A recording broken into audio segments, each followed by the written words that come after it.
তোমরা কি নিশ্চিত আছো যে আকাশে যিনি রয়েছেন তিনি তোমাদের উপর পাথরের ঝাঁক প্রেরণ করবেন না? তখন তোমরা জানতে পারবে কিরূপ ছিল আমার সতর্কবাণী।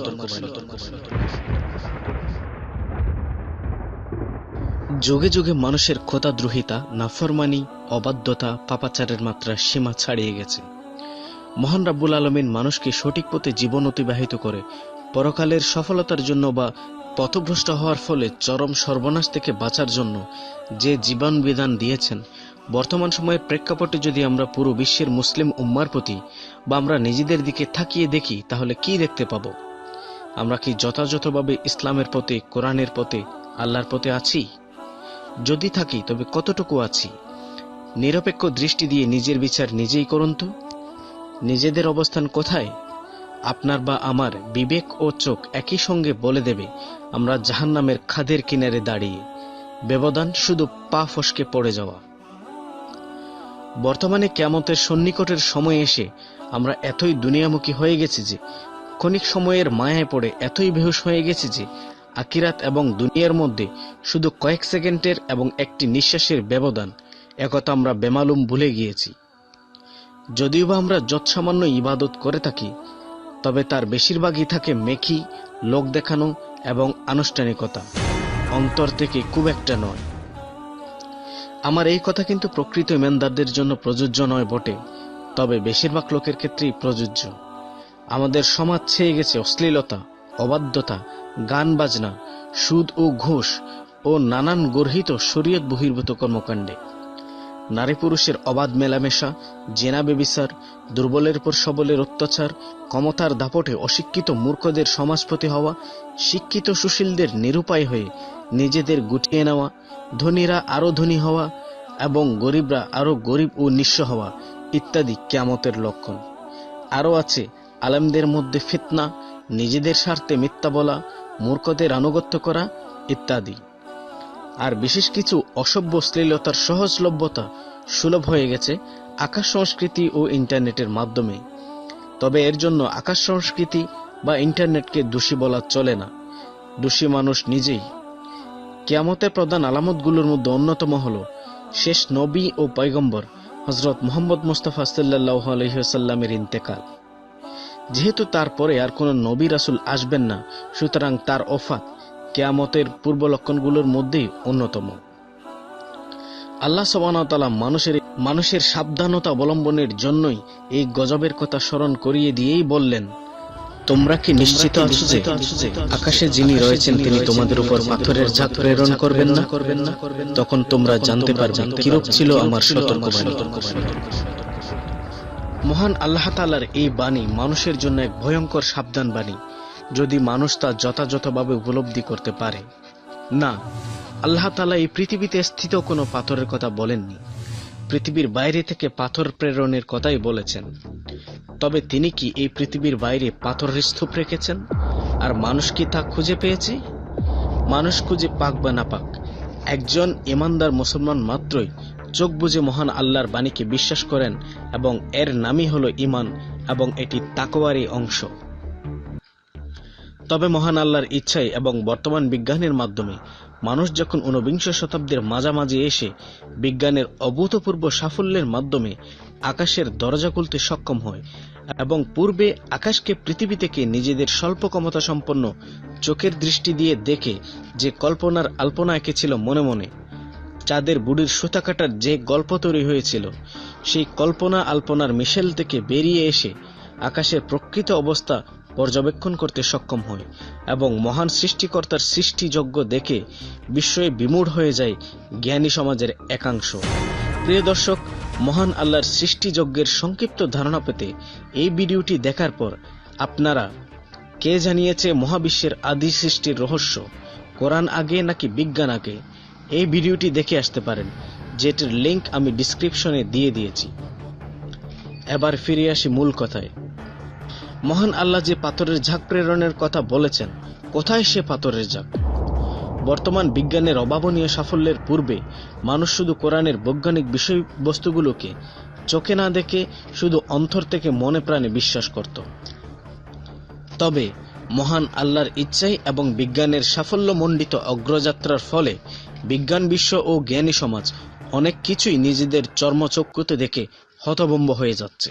হাবল টেলিস্কোপের মাধ্যমে যখন বিজ্ঞানীগণ আকাশের প্রকৃত রূপ দেখতে পান যে মানুষের চারদিকে প্রকৃতি যে কতটা ভয়াবহ রূপ ধারণ করে আছে, তথাপি যে কোনো মুহূর্তে প্রকৃতির সামান্য এফোড়ে এই স্বাদের পৃথিবী ও মানব সভ্যতা সেকেন্ডেই ধুলায় পরিণত হতে পারে, তা অবগত হওয়ার পর আতঙ্কে বিজ্ঞানীগণ ঢোক গিলেই বলেছেন, হোয়ার আর উই গোয়িং?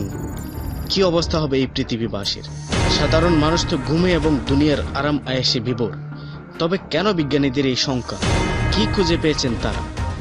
মহাকাশ পর্যবেক্ষণ করে বিজ্ঞানীরা দেখতে পান যে আমাদের পৃথিবীর বাইরে ঘুরে বেড়াচ্ছে বরফ ও ধুলায় আচ্ছাদিত হাজারো পাথরখণ্ড, যাদেরকে বলা হয় অ্যাস্টেরয়েড বা গ্রহাণু এবং কমেট বা ধূমকেতু। এই বিষয়গুলো নিয়ে বিস্তারিত কথা বলতে গেলে কতক্ষণ সময় লাগবে তা আমি নিজেই অনুমান করতে পারছি না, কেননা এটি হবে কল্পনাতীত সুদীর্ঘ আলোচনা।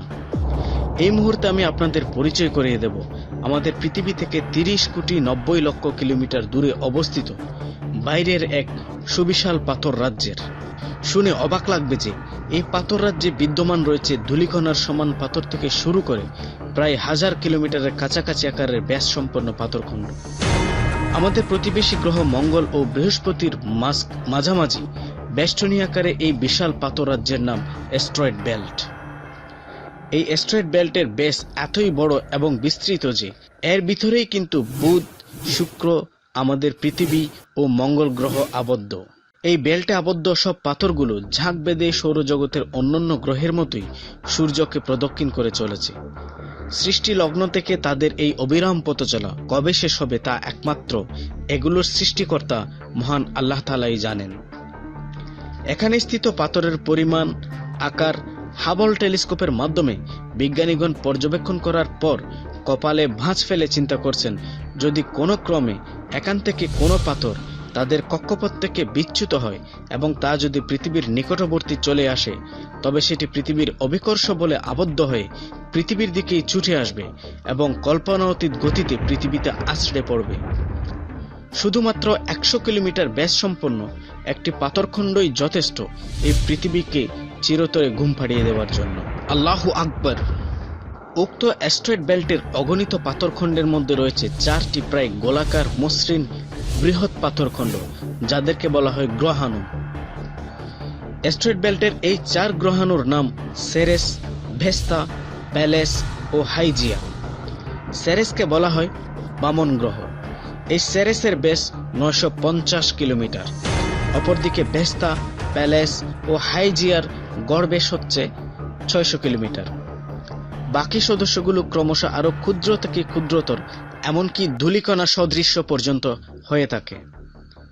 তবে প্রত্যেকটি পাথরের মধ্যেই রয়েছে পর্যাপ্ত গ্যাপ, যার কারণে এই পৃথিবী থেকে প্রেরিত অসংখ্য মহাকাশযান বিনা বাধায় অ্যাস্টেরয়েড বেল্ট পার হয়ে গভীর মহাশূন্য পাড়ি দিয়েছে। তার মধ্যে উল্লেখযোগ্য হল ভয়েজার 1, ভয়েজার 2, যেগুলো বিগত 40 বছর আগে পৃথিবী থেকে মহাশূন্যে গিয়ে এখনো পর্যন্ত পৃথিবীর সাথে যোগাযোগ করে চলেছে এবং এগুলো বিলিয়ন কিলোমিটারের চাইতে বেশি পথ পাড়ি দিয়ে আমাদের সৌরজগৎ পার হয়ে ডিপ স্পেসে প্রবেশ করেছে। অ্যাস্টেরয়েড বেল্ট পার হয়ে যাওয়া আরো উল্লেখযোগ্য মহাকাশযানগুলো হল বৃহস্পতি গ্রহকে বিশদভাবে জানার জন্য বৃহস্পতি গ্রহে প্রেরিত নভোযান জুনো, কমেট 67P নামের একটি কমেটে পাঠানো রোবট ফিলে, শনি গ্রহে প্রেরিত নভোযান ক্যাসিনি এবং প্লুটোতে পাঠানো নিউ হরাইজন সহ আরও অনেক মহাকাশ মিশনে পাঠানো অন্যান্য মহাকাশযান সমূহ। তাহলে একবার চিন্তা করে দেখুন, অ্যাস্টেরয়েড বেল্টের এই আকার এবং স্থিত পাথরের পরিমাণগুলো দিয়ে বিবেচনা করে দেখুন আল্লাহ মানুষকে যে সাবধানবাণী শুনিয়েছেন তার গুরুত্ব কতটুকু। সুতরাং কোরআন যে সত্য সে বিষয়ে আর কোনো সন্দেহ আছে কি? আর আল্লাহ তাআলাও ঘোষণা করেছেন,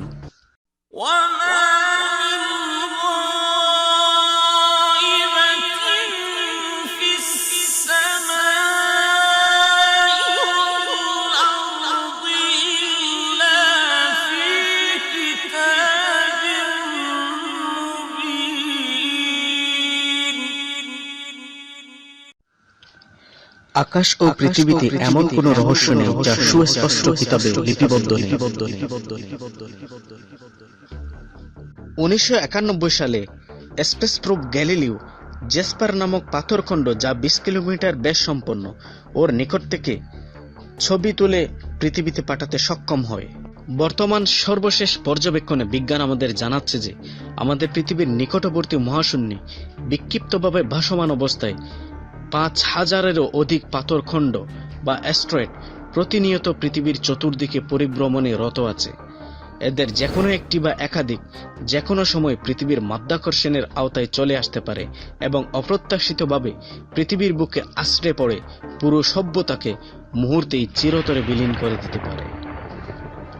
উক্ত ভয়ঙ্কর দুঃসংবাদের হাত থেকে রক্ষা পাওয়ার জন্য কী ব্যবস্থা অবলম্বন করা যেতে পারে তার প্রাথমিক জরিপ চালিয়ে সিদ্ধান্তে পৌঁছার জন্য আমেরিকান স্পেস সেন্টার নাসা ইতিমধ্যেই নিয়ার অ্যাস্ট্রয়েড প্রজেক্ট চালু করে বিগত কয়েক বছর ধরে সতর্কতার সাথে আকাশ পর্যবেক্ষণ করে অ্যাস্ট্রয়েড বা পাথরখণ্ডগুলো শনাক্ত করে তাদের তালিকা তৈরি করে চলেছে।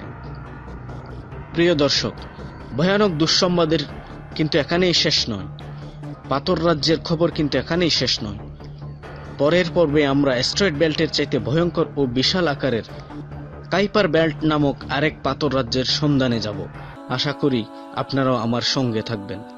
আর আল্লাহর দেওয়া জীবন বিধান অনুযায়ী জীবন পরিচালিত করে মহান আল্লাহ রাব্বুল আলামিনের ক্রোধ থেকে নিজেদেরকে, এই পৃথিবীকে রক্ষা করার জন্য আমরা সচেষ্ট থাকব, এই আশা রেখেই পরবর্তী পর্বে কাইপার বেল্ট